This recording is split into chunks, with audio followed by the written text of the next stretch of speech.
Hi guys, it's me, just Lindsay again. And for this video, I have watched the last of the John Wick quadrilogy, and boy, it was awesome. Yeah, I'm not gonna lie, it was awesome.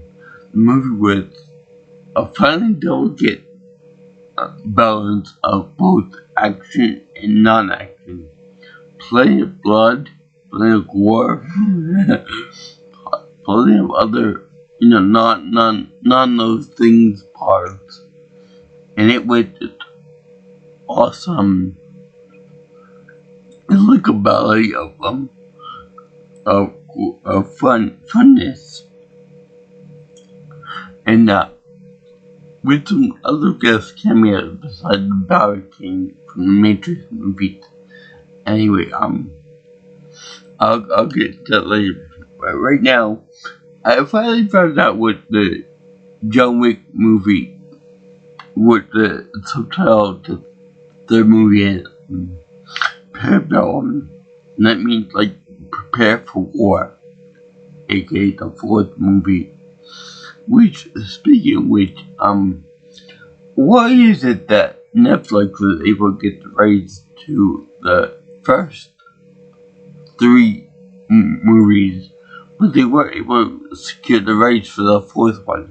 That makes no sense whatsoever. You get excited for the first three movies, but then the last one, they like, nah, we're not gonna do with that. But it's pointless. It's stupid. There's only so many times that you can see him climbing the stairway to heaven, only to get thrown back down. So yeah, I was a little bit disappointed on that front, but I already saw the fourth one already, so I'm pretty much done with that. I might do like a long video where I talk about all four movies at once, but that's way far down the line because I'm not gonna do that for a long time. There's only so much John Wick I could take at one point in, but first I forgetting about shit. So yeah, this movie was awesome. It continues the story from the last one, from John Wick Chapter 2, and yeah, John Wick has quite a few injuries that he could take care of. Well, for the most part, because there's a doctor that had to take a look at him. I swear to God, he's the same guy from the Matrix Reloaded movie, the team maker, and he has to repair John, but there are only like a few minutes left on the clock before his excommunicado status gets put into place, and there's no services after that, so he just got rushed and all that, to the point that the clock reaches 0, and he has to repair. He has one or two stitches left on Wick before he's done, and he doesn't do it in time, which to his disappointment. So this show, Mr. Wick having to shoot the doctor who just repaired him, for the most part anyway, and he shoots him in the legs to not kill him, but to introduce the world of pain, because I hear that knees are the most painful place to be shot in. I was thinking it'd be the crotch, but whatever, to each his own. So now before that, he ends up going into a fight with a guy who kind of jumped the gun on the whole, we gotta get this guy for money type thing. And he jumped the gun by like a half hour or so, or maybe an hour or whatever. So it takes place in the library where John finds in one of the books over there like a coins and like a cross that's supposed to be a big uh, token or something that he left himself, I guess, in the safety of the library where my father, as wise as he is, probably never saw the inside of the library past high school. And yeah, I always make fun of him for that. Saying, look at it, it's a library, a place where you never been. He goes, "Stop, Joey." And this worked in the secrecy aspect of the fact that John hides something in it that he doesn't want people to find out about. But yet, meanwhile, it doesn't work on in the fact that he probably wants to, because any average Joe, like me for example, can randomly find the book that he's hiding his stuff in and think, oh boy, look, I just found this great treasure, in this hidden book. But it's like a mystical value to it, and then keep it for themselves. Luckily, Mr. Wick's stuff wasn't found out by your average American dumbass, but it was quite stupid, if you ask me, to have it in a public library like that. Normally you would have something like that valuable in your own private library or your own private private stash or whatever the case is, like underneath the stairs maybe, whatever, or like in like maybe a library like they got in my town, like a little small library when nobody goes in anyway, with like only like 1,000 people or so in the town, something small and unknown. Meanwhile, they put in like I think it's the New York Library, like the one that you see in the Day After Tomorrow, like the biggest mess that a lot of people that go there on a daily basis, type of thing. Get book smart and all that, the good shit. Anyway, he fights with of all things a book. I think it might even be the same book they fought with, that he found the treasure in. And it's such a really good choreographed fight. Obviously, it's in John Wick movie, so it's gonna be really awesome.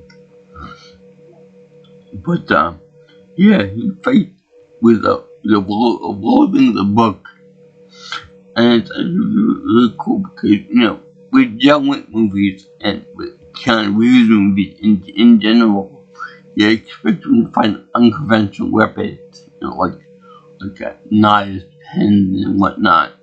But you don't expect for a freaking book to be a good weapon. But yeah, he does the maximum amount of damage with that one heavy book. He smacks in the face with it. He does that thing where he pushes the into his neck and stuff, and weakens him and all that. And my favorite part is when he cracks the guy's neck with the book. He puts it on the table, vertically, and then he snaps the guy's neck on it like this. It's kind of like a curb song, but it's like with a book at the time. It resembled the crappy Legend of Zelda game on CGI. I think it's the face of evil, in which he throws the book at Ganon and makes him melt and stuff. That would make me proud. Something like that. So anyway, then get the part with the doctor from the Matrix. Literally, I think it's the same guy. I won't fall into this category of all Asian guys look alike, but he does look a lot like him. And with the age from that movie, from now, I think that it's aged up properly to be that same person. I could be wrong on that, but that's that. So he goes to do a little bit of counseling, and goes to it's old school ballet instructor, which I guess is supposed to be like this big woman in the high table, his ex-organization, and she talks to him about you just pick me and this and that, and I believe that she cuts off one of his fingers out of respect, kind of like you Yakuza. You gotta cut your finger off for if you do something wrong and stuff. More hardcore than the mafia. So now I just want to talk about something on the tangent here besides the main movie. Now this character is the head of a ballet in like a Russian town in New York City. Now I completely respect all women, but in particular I respect ballerinas because of all the stuff they have to do for the trade, the hard training, the intense diet, I guess, and also the workout and stuff. That's just stretching and all that other good stuff. But also the mental stress they go through, and the physical toll they take on their bodies. In particular, their feet. Because if anyone has ever seen a ballerina's foot, especially on the women, they're almost destroyed because of what they get. The tiptoeing that they have to do, they have to keep the whole body weight on the tiptoes. So the human body isn't meant for that type of stress on the little point of the body. Which is why when they did that foot thing in Titanic, I was surprised that she didn't actually have any damage from that. So I'm really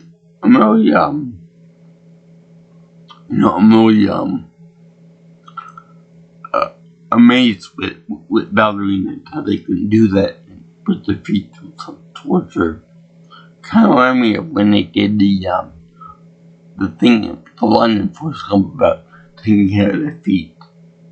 That they always have to have like new socks and new whatever else every time they stop. And that being said, people who do dancing in general and ballerinas in particular for only a certain amount of years, not to the point of being masters or anything, if they still go through physical rigors and stuff to do what they do. So bravo to it. When I would like to baptize if it would do all that for me living and for anyone that does train, because obviously I don't get that much. So to see someone that's like that trains to the nth degree of that, really something good. Now that being said, I'm gonna review Black Swan someday. Maybe not today, maybe not tomorrow, but I will review it when it's me. And I respect everyone that goes through all that training, rigor and stuff. because it's like cheerleading somewhat. And the fact that you have to do that in tight outfits is even more of a marvel. Not because of the outfits themselves, but because I'm sure that wearing the ballerina tutu and whatnot, and stockings and this and that, it probably really restrictive too. And the special ballerina shoots gotta be very uncomfortable for anyone that is doing that. So congratulations, ladies, you got my respect for that. Anyway, she ends up granting John Wick permission to become Bobby again. Now, I forgot to look it up, but I believe that person, the matron of the ballerina arts over there, I think she's portrayed by Angelica Houston. I believe that's her. She does a wonderful Russian accent ballet. So, now, during the course of this movie, you see, the name, Lawrence Fishburne again, as the Ballet King. Now, I think it's implied that I know he gets dethroned by this woman that reminds me of, Negasonic Teenage Warhead from the Deadpool movies, but grown up. And she reminds me of this manager at Planet Fitness, which is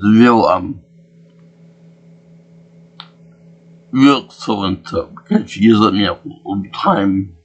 Well, I don't know what she yelled at me for, but whatever. Anyway, I know that he dethroned because she said that he's not needed anymore as a ballet king and stuff, and that his services are no longer required. I think that she killed him just because, and that's sad. But I think he survived, and then he survived to the next movie, saying that I am pissed off. Are you pissed off, John? That's what they put me on alliance to the next movie to get rid of this woman. And I got shit up for this movie again. So yeah, so that's on this one too. But I'm just bringing it so that I don't forget about y'all. Now, have you ever had any experience where you forgot about something, but then you got back onto it? Well, yeah, I just remembered there was a nagging in the back of my head, like a worm that I can't shake, where I forgot about a fight scene, and I don't want to forget anything about any fight scene in this movie because they're that good altogether, like a ballet of destruction. But right after, I think right before he goes to see this patron of the art, Angelica Houston, he goes to see talk about he's assaulted by these I guess triads or Yakuza maybe. Yeah, I'm gonna go with triads because Yakuza's in the next movie. But it's assaulted by these guys, and nobody ever survives in a fight with Bobby Yaga. Nobody. Even Neo. It's rare that he loses a fight. Now, he ends up fighting like a gun shop or a gun display or something like that. So you see gunplay, you see dagger play, you see every other kind of weapon being used against him by the triads. And very cool. And I like the way he keeps smashing this guy in the head with his own dagger and stuff. It's very cool. It's also mirrored in the last fight of the movie where he takes the guy's dagger, like the head triad or whatever, and he keeps stabbing him in the chest with it. Bam, bam, bam. And the guy trying to prevent it from going into it and stuff, but it fails miserably. And it's funny because at the end it's like he's meditating, trying to talk cool and stuff, even though you know that he's gonna die in about 1 minute and keep minus 1 minute. And he's like, I'll come get you, Leon. He said, no, you won't. And he just drops it right there. And then John Wick looks like a badass. And it's really cool. Like, even though they're trying to kill each other in there is a little bit of respectability among the two people, two assassins. Is a welcome change piece for somebody that in the assassin business and stuff. It is really nice that it's a mutual respect and some mutual I like what you do, you like what I do, let's kill each other. So then there's also the fact that the girl Negasonic wants to relieve the concierge from the first two movies because Young Wick was able to kill that guy in the second movie on his premises, and thereby violate the rule of the high table. So she eventually gives in, lets him keep the place under like a new management, some kind of technicality, something like that. Not very too sure about that, but at the end, he killed Wick, or actually killed Wick with a gunshot and then had him fall off the edge of the building. And then he ends up crashing to the ground, but no one can recover the body. I'll get to that in a moment when I'm done with this review. So, in the first couple minutes, he abandons his dog in a taxi cab from the first two movies. He abandoned the puppy dog, and he ends up, the taxi goes to the hotel, the Continental, and the blood guy, I forgot his name offhand. I think he's French. He goes over there, and the dog is over there, and gets the royal treatment, I guess. Now, the dog will come later on in the movie toward the end, but I guess the blood guy knows that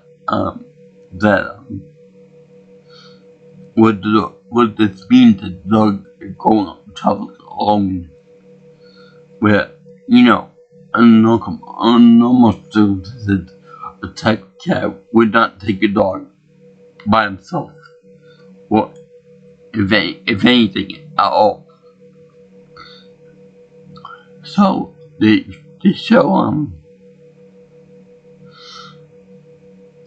so after John Wick gets permission from the ballerina instructor to get redeemed, I guess, he goes over to I'm gonna say Morocco, maybe the Middle East, a new location where he finds some more people that want his head.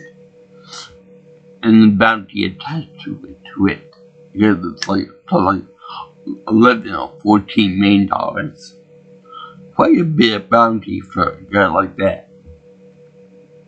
But, you know, Bobby can't be beaten by mere men.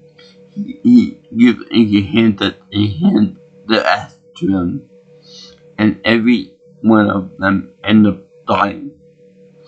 Now, it's funny because he had like a little tete with the big over there about, you know, like he lost a finger and he wanted to get respect and all that. He gets branded. I think that maybe he might get branded by that other woman, but I'm not sure. He gets branded somewhere.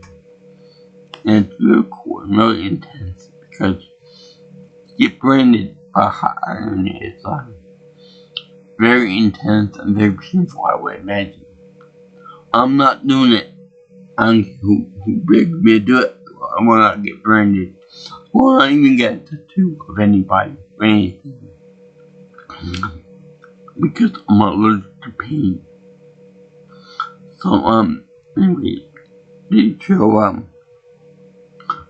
this guy, getting in the good grace of the guy, like the continental, in that part of the world, you know, new location and stuff.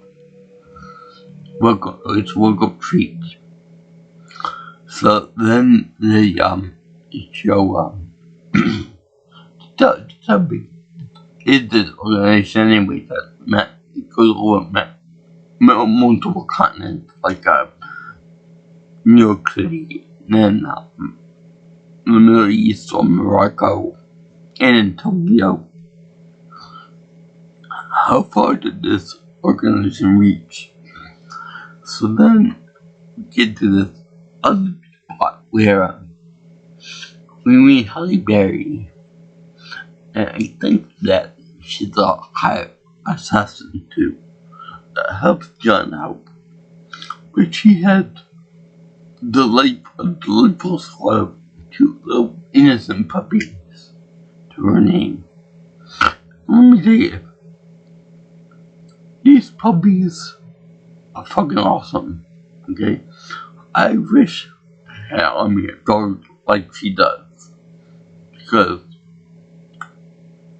the next actual choreographed scene with them fighting and biting the other people, just fucking awesome. In fact, one of the guys over there, one of the head honchos, shoots a dog after saying, you know, you're so brilliant, so wonderful and magnificent. Can I buy one for you? And she said no. The guy said, oh, I can't have him, so no one can. Let me shoot the dog. But the dog is with bulletproof armor. And then she said, sick 'em, boy, sick 'em. Now, side note, you see armor on these creatures, on humans too. Why not shoot for the head? Why not shoot for the one part of the body where you know that there's no real protection? I don't want to be gruesome here, but still, you know, why not shoot a target in the head? Right there, why can't you just shoot him in the head? It's not like a long distance shot or anything. You know that it's going to be a kill shot when they kill. So why not do that? Anyway, you know, it's even more grim than Twisted Metal, because in that game you can shoot people, you can shoot pedestrians, you can shoot attack other vehicles, but you can't shoot dogs. This guy's worse than Sweet Tooth and worse than Calypso. That's just something you got to think about. So anyway, he said to the dog, sick 'em, boy, sick 'em. And the dog ends up pouncing on the guy and then chewing on his crotch. which again I would imagine to those people think for men, but I would. That's an experience I don't want to have. I don't have a dog or anybody treat up my dingleberries. Not something I want to experience in my lifetime. So then, this scene with dogs with Halle Berry, who I might say my dad is taking for Beyonce. I said to him, I said, not all black women look alike. I mean, they're all beautiful, but they don't look alike. Much like Asian women. They're all beautiful and all that, but they don't look alike. And they have different personalities too. But besides that, this fight scene is another beautiful ballet of destruction, death, and the dogs really do enjoy the kibbles and bits because the enemy soldiers they like to chew on their little chew toys, if you will. Now it's real hilarious that John Wick and Halle Berry's character end up shooting the people in the head and in the arms and legs and whatnot to disable them. But then you see the dogs also eat up the people in their faces and their arms and whatnot. So it's really funny to see him ripping them to shreds like this, but then you see him also getting shot too. It's very funny to me. Kudos to the dog that does like parkour up the big wall and stuff, and then kill the guys up on the roof of the building that they're at. That's a good dog. Good dog. So then they show John Wick and Halle Berry getting away from this thing and going back to New York City with this very incredible motorcycle chase with the triads. I think that Halle Berry is separate from all this, but John Wick ends up being a badass, of course, and popping out the triads one by one on the motorcycles. And that's really cool because I like the idea about motorcycles in combat because doing it in a car is hard enough with shooting and driving and all that. But to do on a motorcycle it's even harder because it requires balance and all the other stuff.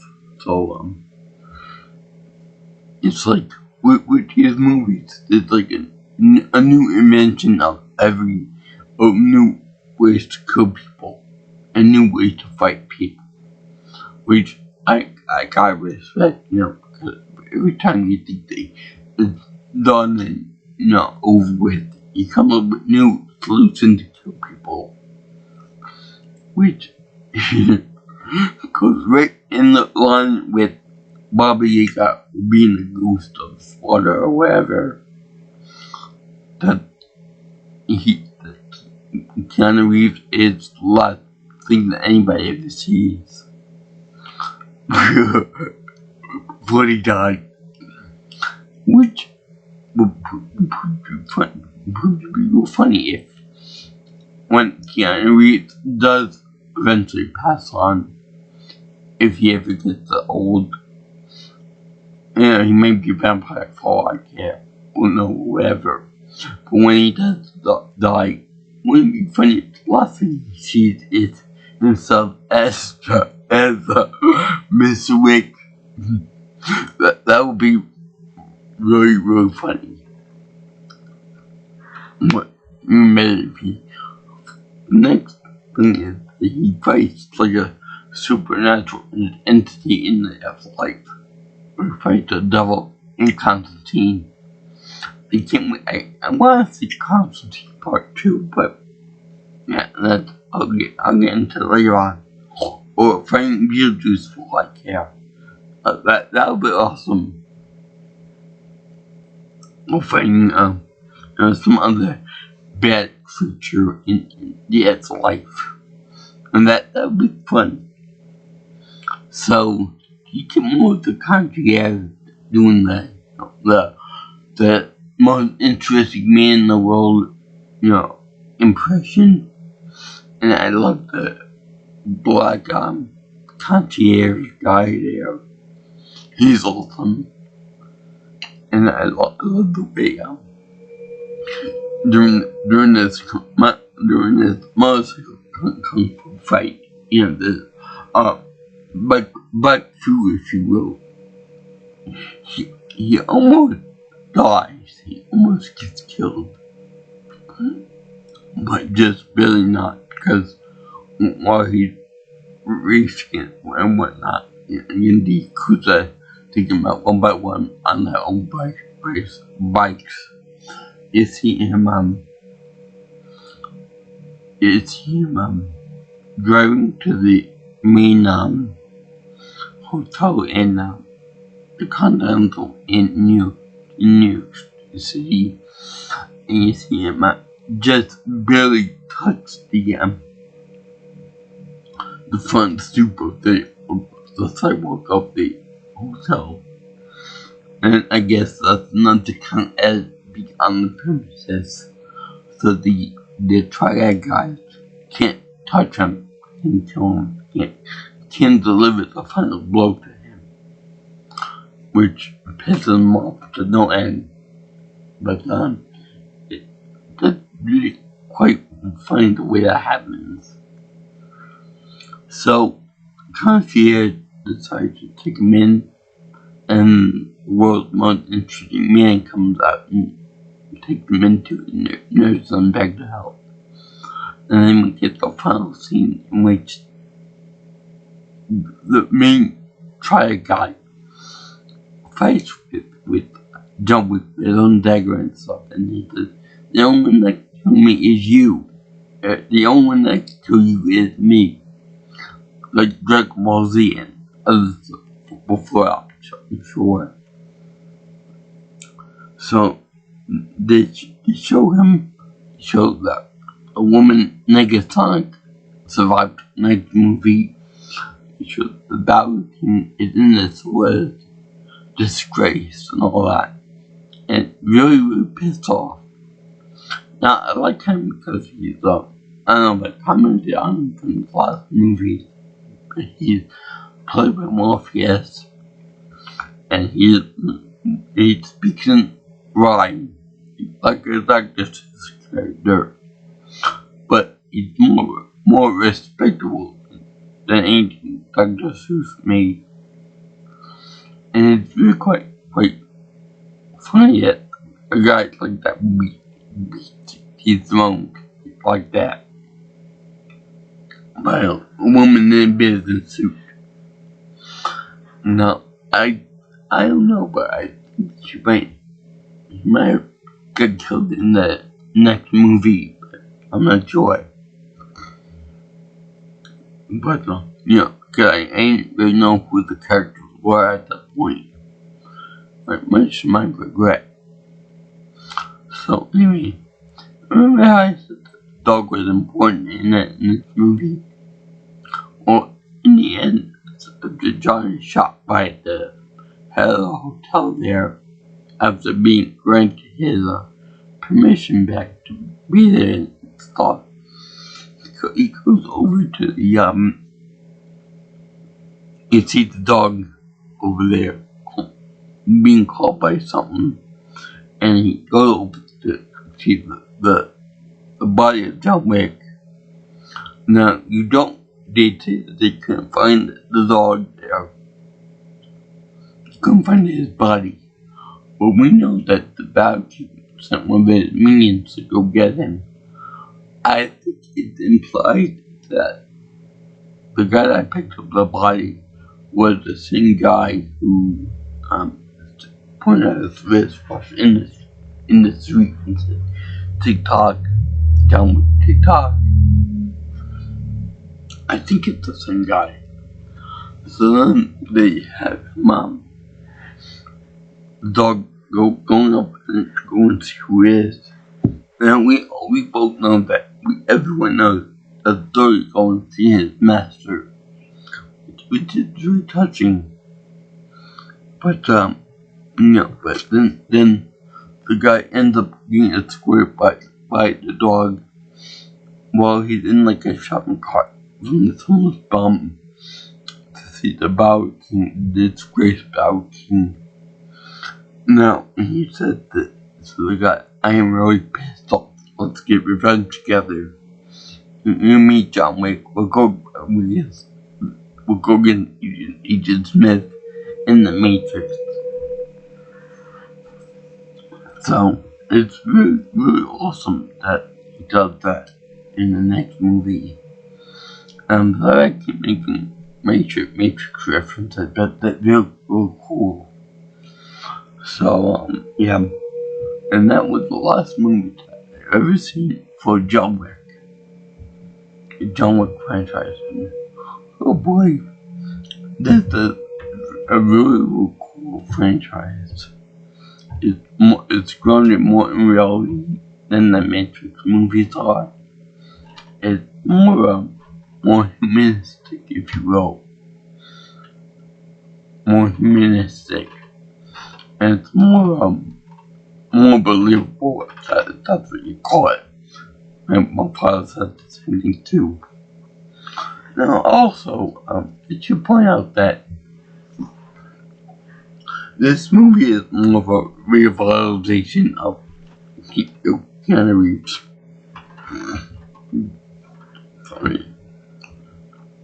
Acting career. Whenever you think of like acting stars, you think of like Schwarzenegger,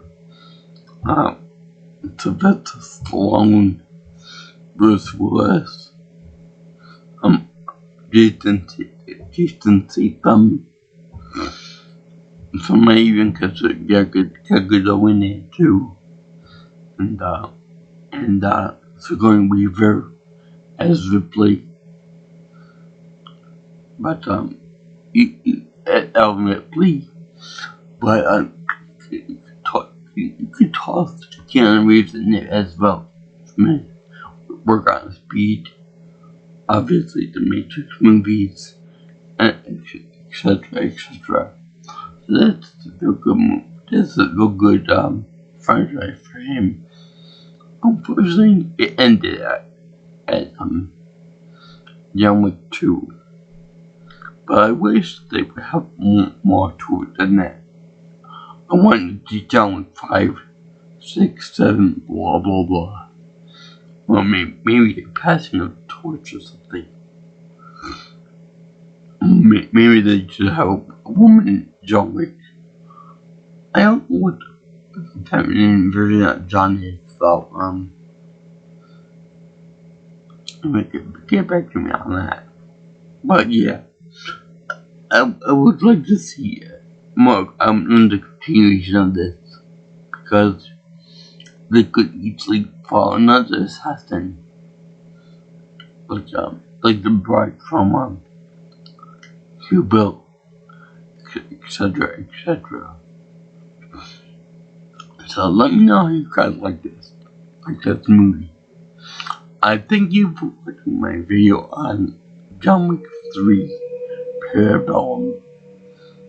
I loved the whole gun scene and any guns, which I think it's like I think at this point it's like a contract obligation that he has to say that in every movie that he's in now. Because he said in John Wick, and he said in the Matrix movies. And the Parabellum means prepare for war.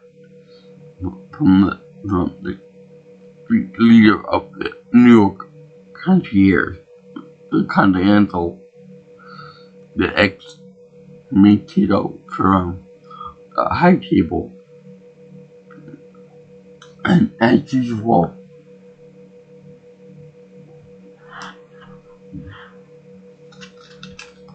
I give this movie my happy face.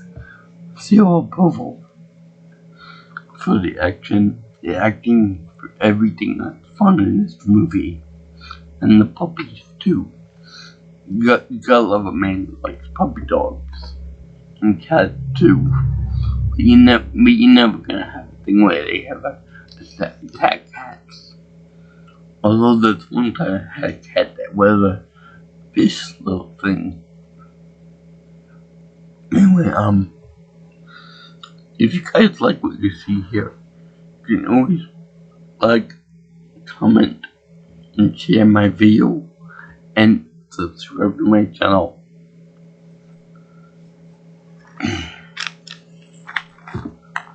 And if you want to influence my future content,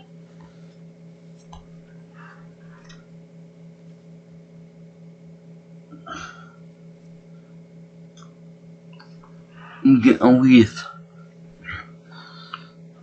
contact me, call me, or text me at 631-707-3707.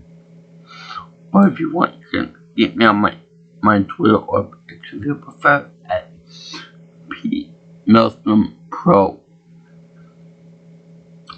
And if you want, you can